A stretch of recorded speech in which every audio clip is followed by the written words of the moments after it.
Welcome to Let's Talk Meshing's Tutorial Tuesday, where we show you how to use a feature in just a couple of minutes. Today we want to look at the examine donor volume ratio metric.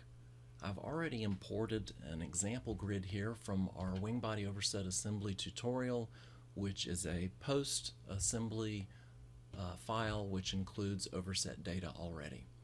Let's take a quick look at the collar block between the wing and the fuselage in this grid. I'll go to the Examine menu and pull down to Donor Volume Ratio. You'll notice immediately that a lot of points are rendered here in yellow. Those are fringe points, which are shown for us automatically by default according to the settings in the Overset Options frame in the panel.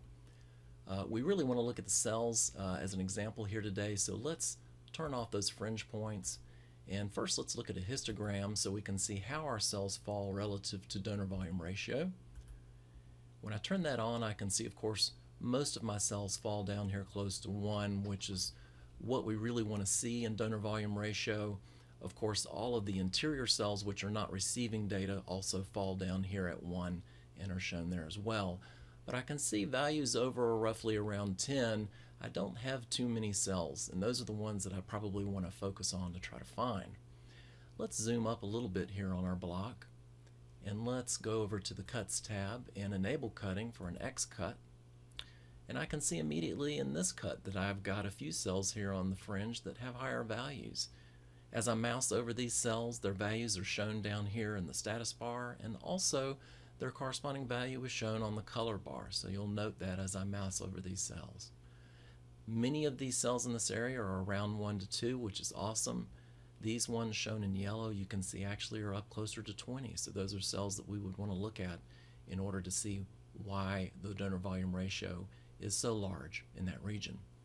And actually, if we want, we can go back to the Examine tab and we can alter our maximum value on the color bar so that we can see, for instance, all of the cells above a value of 10. So I'm changing the max to 10 and hitting enter, and now all of those cells that have a value of donor volume ratio above 10 are being rendered in red for me in the display window.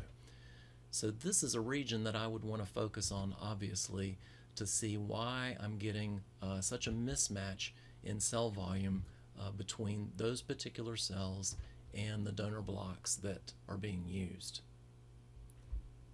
If you like this video, be sure to click the thumbs up button or subscribe to our channel for more videos like this.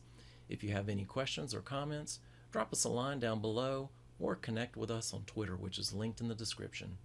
Thank you all and have a pleasant Tuesday.